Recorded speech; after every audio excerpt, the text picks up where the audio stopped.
My name doesn't matter, but what I saw does. Everyone believes that King Tone was the absolute power, the undisputed general of the Latin kings, running operations from the streets of Chicago back in '97. That's the first lie they want you to believe. A deliberate smokescreen, meticulously crafted to obscure the real architect of that empire. I was there, deep inside the machine, part of the very fabric that generated an estimated $50 million annually from drug trafficking, extortion, and every illicit venture imaginable.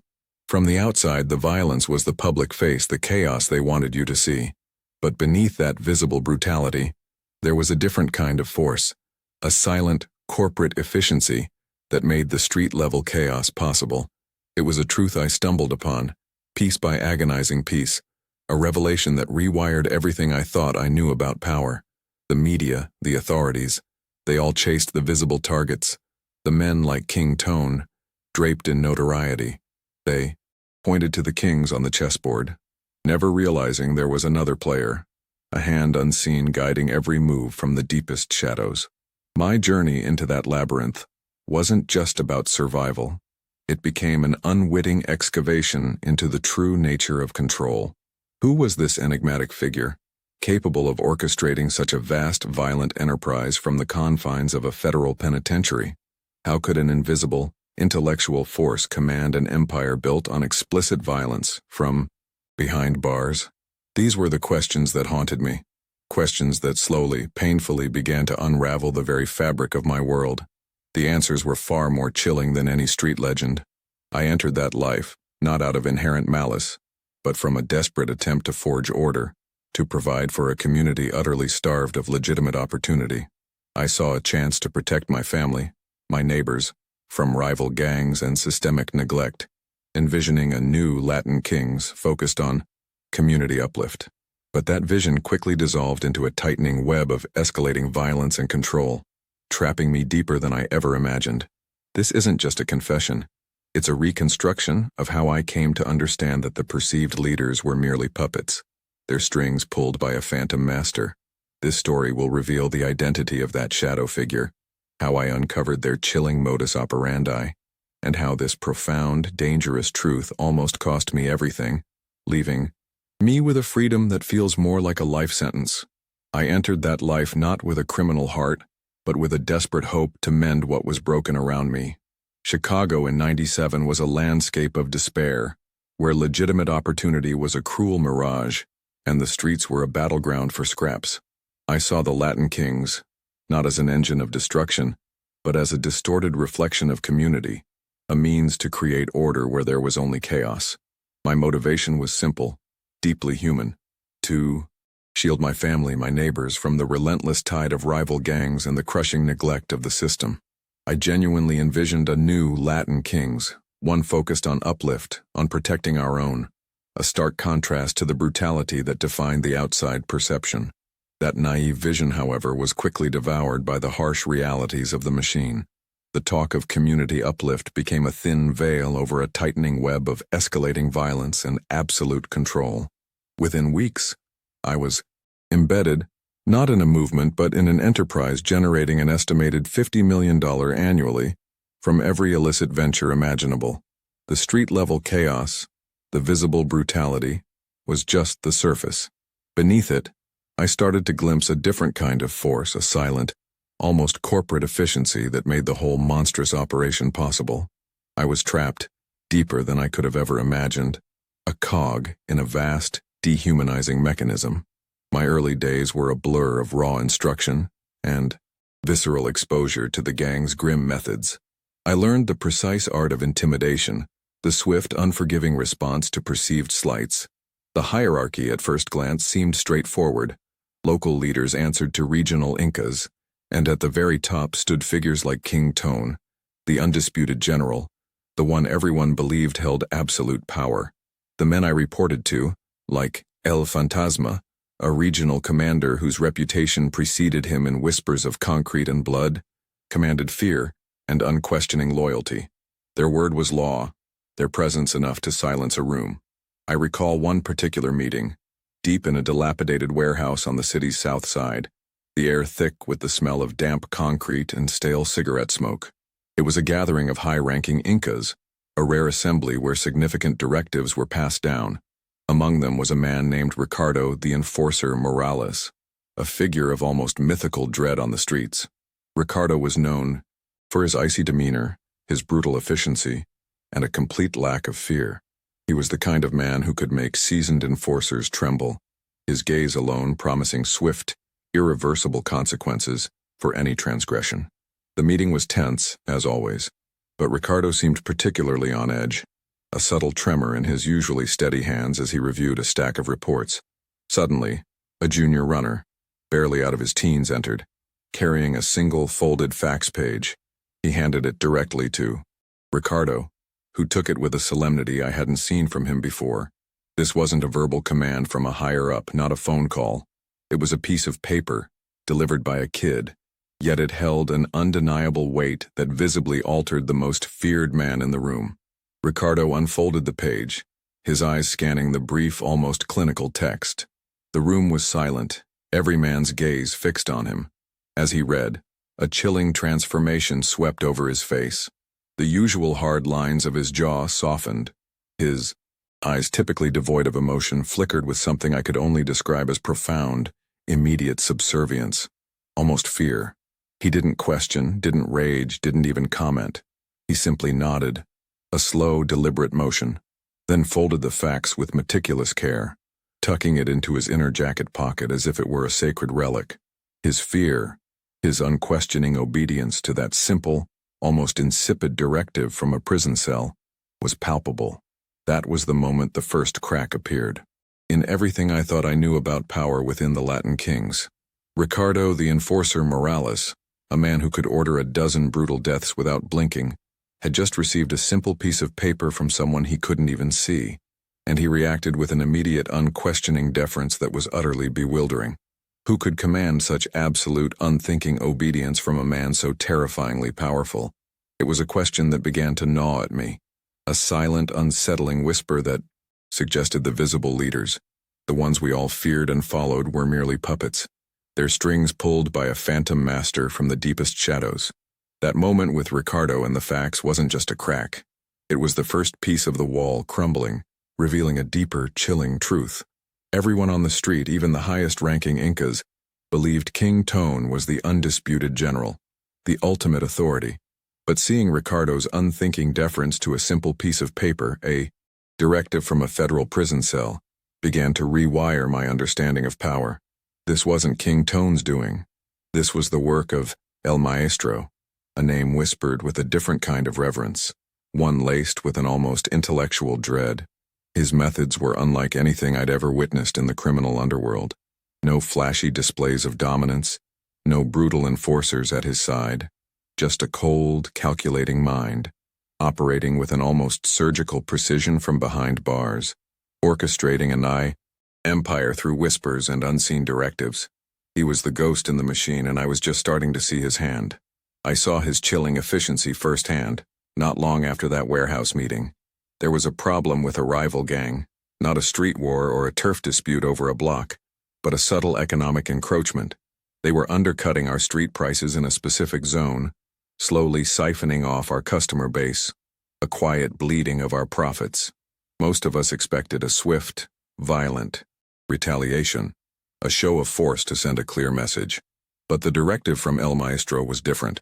He orchestrated a complex financial countermaneuver, manipulating supply lines and saturating rival territories with product at an unsustainable loss. It was like watching a hostile corporate takeover unfold, but with lives and livelihoods as the collateral. The rival gang's operation imploded, bankrupted, without a single shot fired. It was brutal in its own way, utterly detached, a pure application of logic over rage. His reach extended far beyond the usual criminal networks into places I never imagined possible. I remember a time when a seemingly incorruptible police commander in Chicago started making significant inroads against our operations. He wasn't taking bribes, and threats wouldn't work. His reputation was solid.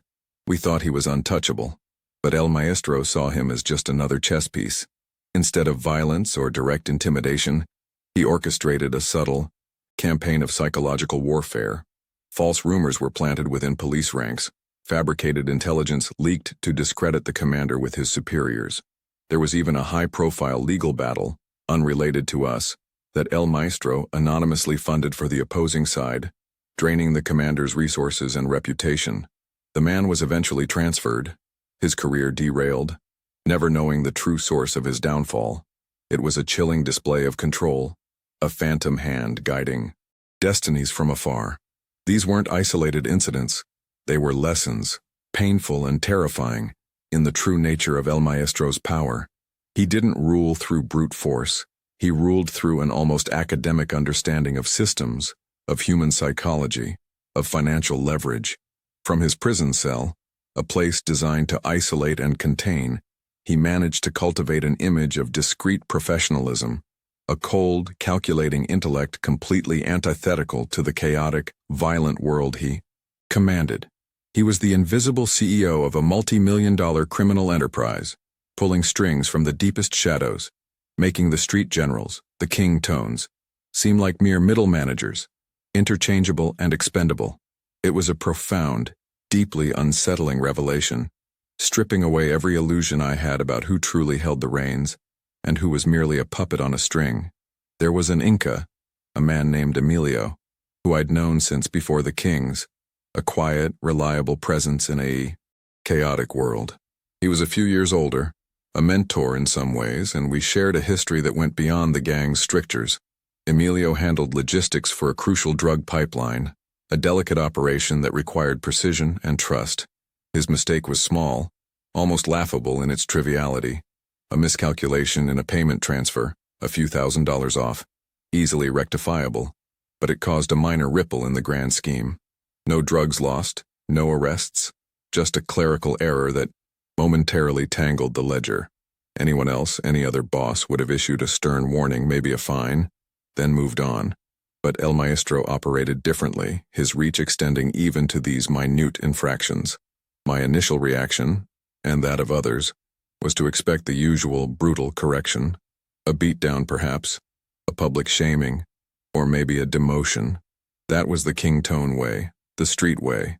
Violence as a visible deterrent, swift and unambiguous. But the silence that followed Emilio's error was far more chilling than any roar. There was no immediate retribution, no public spectacle. Instead, a series of subtle, almost imperceptible shifts began to occur around him. His usual contacts became unavailable, his phone calls went unanswered, his requests for resources met with polite but firm refusals. It was a slow, deliberate strangulation, meticulously orchestrated, designed to strip him of everything that defined his existence within the kings. The directive came down, not as a shout, but as a whisper, a series of detached instructions relayed through a cutout, a low-level runner I barely knew. Emilio is to be resolved, was the phrase. No violence, no blood, just those two chilling words. I understood the language of the streets where resolved usually meant a bullet to the head. But El Maestro's definition was far more insidious. It meant systematic isolation, a cruel severance from every lifeline he possessed. He wasn't to be killed outright. He was to be rendered powerless, utterly vulnerable, a living ghost left to the mercy of a world that would inevitably devour him without the king's protection. It was a sentence far worse than death, a psychological torment designed to break a man's spirit before his body. I watched it unfold, a slow-motion execution of a man I once called friend. His crew was reassigned, his territory given to others, his assets seized under false pretenses. The whispered rumors started, painting him as a liability, a traitor, eroding his reputation piece by piece. His family, once protected, found themselves exposed to rival gangs, to the very dangers we swore to shield them from. Emilio, once a respected Inca, became an outcast, a pariah, stripped of his power, his dignity, his very identity.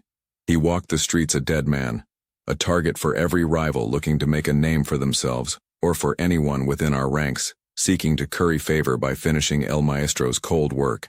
It was a brutal, drawn-out process, devoid of any human empathy, a testament to the system's absolute, dehumanizing grip. The sight of Emilio's slow demise, the terror in his eyes as he realized his fate, shattered every last shard of my naive idealism. I had joined the kings to protect, to build, to find some semblance of order in a fractured world. But this wasn't order. It was a machine of cold, calculated destruction, and loyalty meant absolutely nothing. Emilio's trivial mistake, his agonizing punishment, was a stark mirror reflecting my own potential future. If a man like him, a trusted friend, could be discarded so mercilessly for such a minor infraction, what was I? Just another replaceable cog? Another expendable asset in El Maestro's grand, soulless design. The shock was immediate, the fear visceral, a cold dread seeping into my bones, telling me that my time, too, was limited. That was the moment, the line in the sand. My moral compass, long distorted by the gang's influence, snapped back into true north with a painful jolt. I couldn't stay, not anymore. The vision of a new Latin Kings, a community-focused organization, was a cruel, self-deceiving lie. This was a prison, and El Maestro was its invisible warden, pulling strings from behind bars, turning men into ghosts. The decision was absolute, unwavering. My survival depended on it. I had to escape, not just the physical confines of the streets, but the unseen, insidious control of El Maestro. The fear was immense, a constant companion, but it was eclipsed by the terrifying clarity of my objective. I would break free no matter the cost, before I became the next lesson in cold, calculated efficiency. The decision to escape was a cold, stark realization, followed by an immediate, terrifying reality. Every move from that point forward was a gamble with my life. I began, painstakingly, to squirrel away funds. Small, untraceable amounts skimmed from legitimate side ventures, never from gang coffers, which would have been suicide. My contacts were few, carefully cultivated over years, outside the direct influence of the kings, individuals who owed me favors, or who I'd helped in ways that transcended gang loyalty. Reaching out to them was agonizing. Each whispered conversation, each clandestine meeting, felt like an open invitation for a bullet. The paranoia was a constant hum beneath my skin, an invisible shadow mirroring my every step. The fear of discovery a suffocating blanket that never lifted, even in sleep. I had to maintain the facade, perform my duties with chilling normalcy, all while meticulously dismantling my life from within. The actual escape was not a dramatic sprint, but a carefully orchestrated fade into oblivion, a quiet disappearance designed to leave minimal ripples. I chose a specific night, coinciding with a large citywide event that would divert attention and resources. My prearranged rendezvous point was a disused freight yard on the outskirts, where a contact waited with a beat-up car and a stack of forged documents, a new name, a fabricated history, a ghost. The drive out of Chicago was a blur of hypervigilance, my eyes constantly scanning the rearview mirror, every anonymous car a potential threat. My heart hammered against my ribs, a frantic drumbeat of terror and adrenaline. I didn't breathe freely until the city lights were a distant glow, swallowed by the vast, indifferent expanse of the highway. The first few months were a blur of anonymity and overwhelming relief. I relocated to a small, unassuming town hundreds of miles away, a place where no one knew my name, my past, or the brutal world I had left behind. The silence was deafening after years of constant noise, the absence of immediate danger, a palpable, almost disorienting sensation. Simple acts like walking down a street without glancing over my shoulder, or sleeping through the night without the threat of a sudden knock, felt monumental. There were moments of profound, almost tearful gratitude, a deep inhalation of air that felt truly clean for the first time in years. I had done it. I had slipped through El Maestro's intricate web, a tiny, defiant crack in his seemingly impenetrable system. A fragile, nascent hope began to bloom. This nascent hope blossomed into a fragile sense of security over the following year. I found menial work, paid in cash, lived modestly, and kept to myself. The days bled into weeks, then months, without incident, without a single whisper of my old life reaching me. The belief solidified that I had truly outsmarted them, that El Maestro's reach, while vast, was not infinite. I began to relax, cautiously at first, then with increasing confidence. The paranoia receded, replaced by a quiet, almost mundane existence. This new life, cloaked in anonymity, felt like a hard-won victory, a testament to my survival. I was free, or so I believed, finally beyond the shadow of the man who ruled from behind bars, the silent puppet master. The quiet life I built, the anonymity I cherished, began to fray not with a bang but with a whisper, a barely perceptible shift in the mundane. It started with small unsettling coincidences. A specific brand of coffee I used to drink exclusively in Chicago, a rare, obscure blend, suddenly appeared in the local diner. Then a peculiar, almost forgotten nickname, one only a handful of people knew from my deepest past, was casually used by a stranger in a fleeting conversation. My heart would seize, a cold dread washing over me, but I rationalized it, dismissed it as paranoia, a lingering ghost from my old life. Yet, the incidents accumulated, each one a tiny, almost invisible thread, slowly weaving a familiar, suffocating web around me, suggesting that my past was not as buried as I desperately wanted to believe. The sense of peace I'd so carefully cultivated began to crack, revealing the chilling possibility that my victory was an illusion. The full, devastating truth arrived not through violence, but with the chilling precision I had come to associate with El Maestro.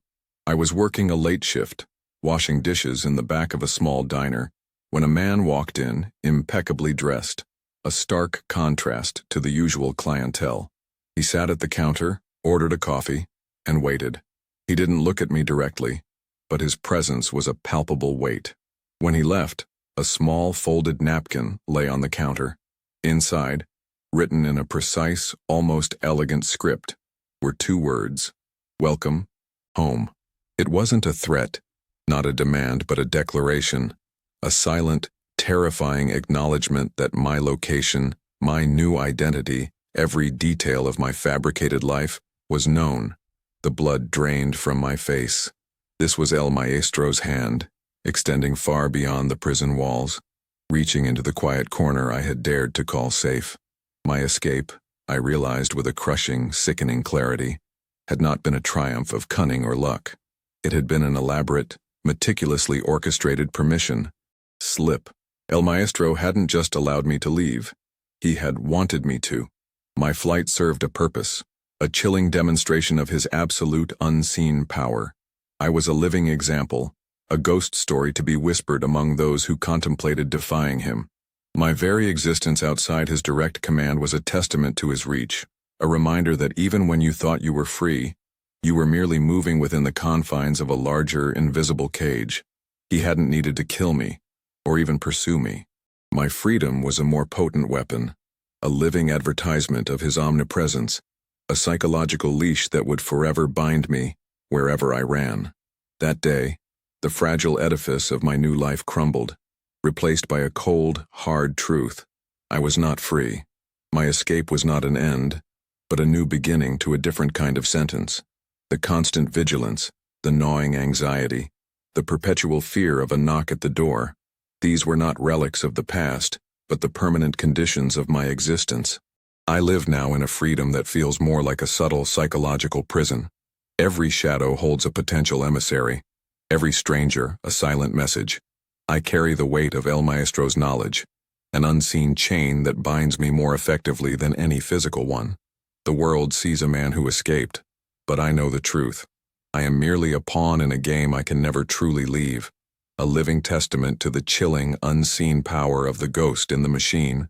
My escape, I now understand, was never about physical distance. It was a brutal, orchestrated lesson, not just for me, but for anyone within El Maestro's orbit who might contemplate defiance.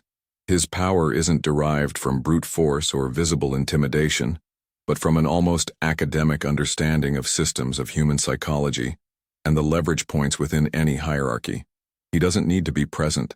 His influence is an intellectual contagion, a philosophy of absolute control through absolute anonymity.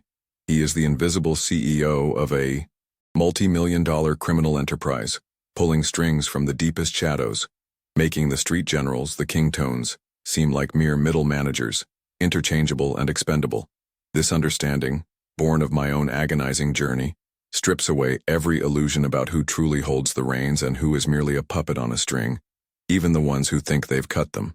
This chilling revelation forces me to confront a deeply uncomfortable truth. The war on drugs, the relentless pursuit of visible kingpins is a farce.